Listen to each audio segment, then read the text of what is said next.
அனைத்துறவுகளுக்கும் வணக்கம். இப்போ நெல்லையில் நடந்த ஆணவ படுகொலை நடந்து ஒரு 4 நாளாவது கவின் ஆணவ படுகொலை. அது சம்மந்தமாக கூட்டணி கட்சியில் இருந்தாலும் அண்ணன் வேல்முருகன் மற்றும் விடுதலை சிறுத்தைகள் கட்சி எல்லாருமே அவங்களோட எதிர்ப்பு தெரிவிச்சிருக்காங்க.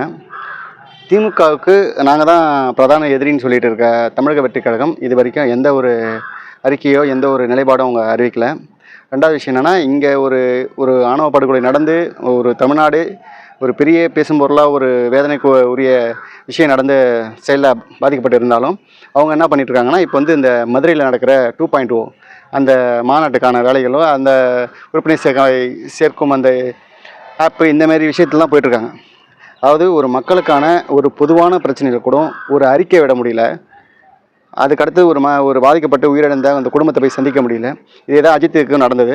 எங்கள் அண்ணன் வேல்முருகன் அவர் முதல் கட்டமாக போய் சந்தித்த உடனே நீங்கள் என்ன பண்ணுறீங்க, கிளம்பி நிராகரிங்க. இப்போ எங்கள் அண்ணன் அறிக்கை விட்டுருக்காரு. அட்லீஸ்ட் நீங்கள் என்ன பண்ணணும், தமிழக வெற்றிக் கழகம் சார்ந்த கட்சி தொண்டர்களோ கட்சி தலைவரோ என்ன பண்ண அறிக்கை விட்டு அவங்க உயிரிழந்த அந்த தம்பிக்கு ஒரு ஆறுதலாக போய் இருக்கணும். எதுவுமே இல்லாமல் உங்களோட மதுரை மாநாடு வேலை பார்க்குறீங்க.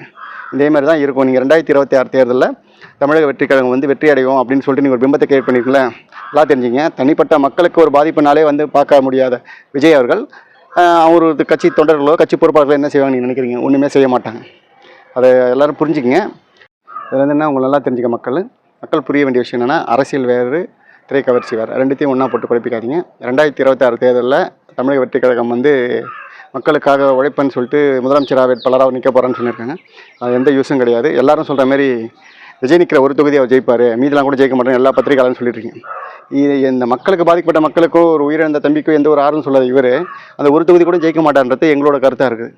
புரிஞ்சுங்க. என்றைக்குமே பாதிக்கப்பட்ட மக்களுக்கு குரலாய் ஒழிப்பது அண்ணன் வேல்முருகன் மட்டும்தான், தமிழக வாழ்வுரிமை கட்சி மட்டும்தான். நன்றி, வணக்கம்.